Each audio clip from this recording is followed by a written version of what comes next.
Hi, today's video is all about the Blazar Mantis 35mm T2 anamorphic lens with a 1.33 squeeze. So I bought the 35mm lens and the 50mm lens, which I have here. The 35mm is on the camera. I bought them both for a trip I recently made to Japan to see family and friends in a couple places I used to live. So I'm going to talk about the build quality first of all.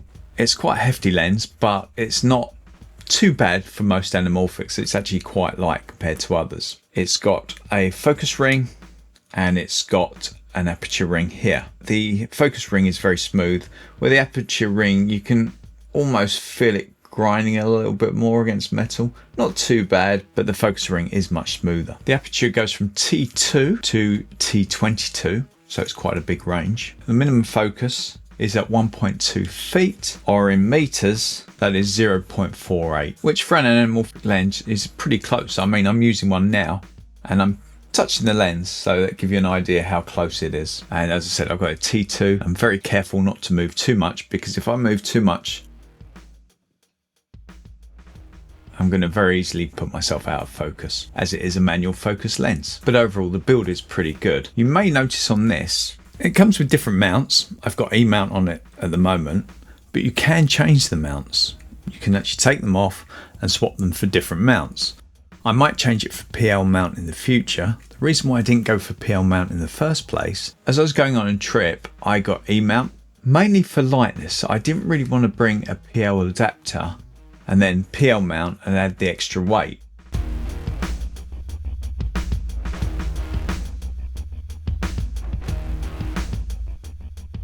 So I wanted something a little bit lighter. So using this around on my trip, found it actually very easy to use it on a camera without a monitor, because it's only a 1.33 squeeze.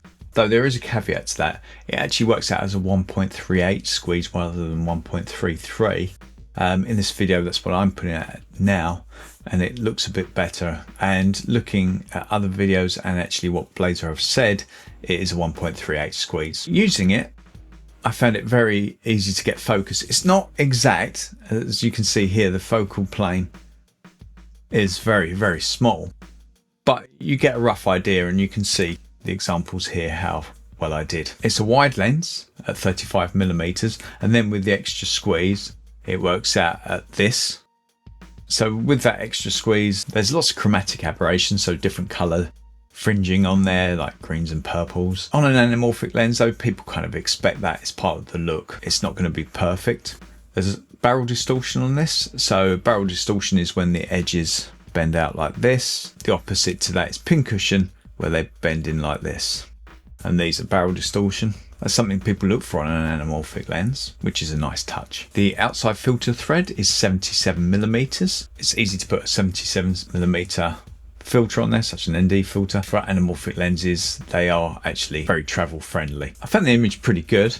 It's got a constant squeeze. It's something I really like. With a lot of anamorphic lenses, they don't have that constant squeeze factor. Okay, I'll give you an example of the focus breathing.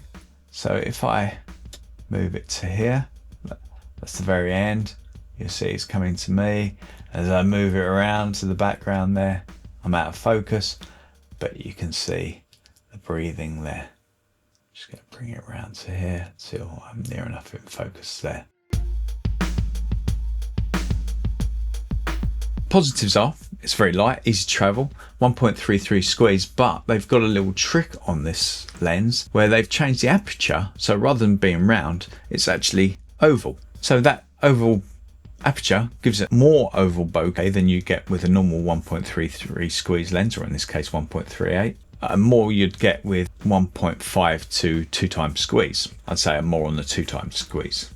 So you can get that really nice anamorphic look. As well as the price. The price is really good on these. They're full frame, but something you don't actually have on this is flaring. So the flares on this are not so prominent as other anamorphics, where if I do the smartphone test, as you can see here, you do get flaring, but it's not super strong flaring. And the reason for using the smartphone camera, it gives you a good idea of the strength. Everyone knows how much strength you get on your smartphone. So if I put it on full strength on my phone, That's the maximum flaring I'm going to get there. Not bad.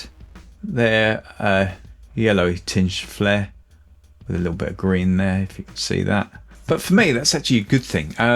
I've been using the serial anamorphic lenses for a while, as well as other anamorphic lenses, and sometimes they have a little bit too much flaring, where this is a little bit more controlled.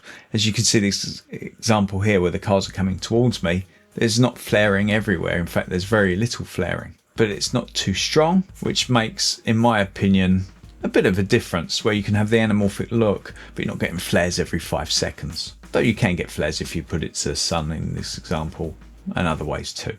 I have to be honest, I did get a little bit sick of the anamorphic look, because you see it all the time now on adverts, on anything, on regular TV, and it did get to the point where I thought, okay, I'm getting a bit sick of the flares everywhere.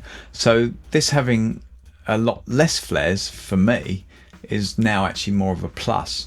And if I do want to have flares, I would use my Samyang anamorphic adapter. To be honest, that's got much better flares anyway. So I'd probably use something like that if I really wanted a scene with lots of flaring across the screen. But for general use, running and gunning, I think the flares on this are absolutely fine. They're not overpowering, but you've got them if you really want to push it. Personally though, I wish it did have blue flares. There's something about the blue flares that I've grown up with in cinema from watching Empire Strikes Back onwards that I absolutely love.